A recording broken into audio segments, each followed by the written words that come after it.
साथियों, कैसे हो? देखिए, हम आज के इस वीडियो में जानेंगे कर्म संप्रदान कारक में क्या अंतर है और करण कारक व अपादान कारक में क्या अंतर होता है।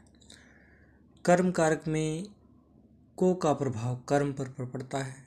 संप्रदान कारक में को विभक्ति में कर्म को कुछ प्राप्त होता है। कर्म कारक में को विभक्ति का फल कर्म पर होता है, पर संप्रदान कारक में को विभक्ति कर्ता द्वारा देने का भाव होता है। और करण कारक व अपादान कारक में क्या अंतर है? करण कारक में से क्रिया का साधन है, जबकि अपादान में से अलग होने का भाव है।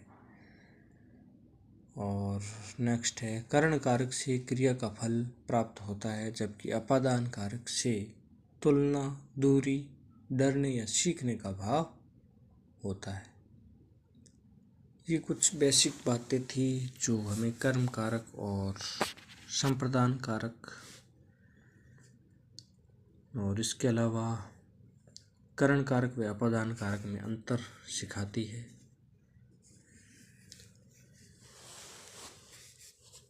तो पहले जो ये दे रखे हैं दो अंतर, वो है कर्म और संप्रदान कारक में अंतर, जिसमें ये बताया गया है कि कर्म कारक में का प्रभाव, जो कर्म कारक में को चिन्ह लगा होता है वो उसका प्रभाव कर्म पर पड़ता है, ठीक है। और संप्रदान कारक में को का चिन्ह जो लगा होता है कर्म को कुछ प्राप्त होता है।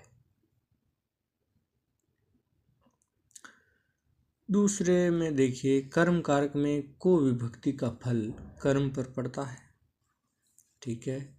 और संप्रदान कारक में को विभक्ति कर्ता द्वारा देने का भाव होता है।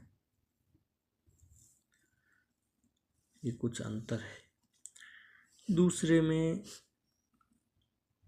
टॉपिक में देखिए, करण कारक व अपादान कारक में अंतर। करण कारक में से क्रिया का साधन है, जबकि अपादान में से अलग होने का भाव है।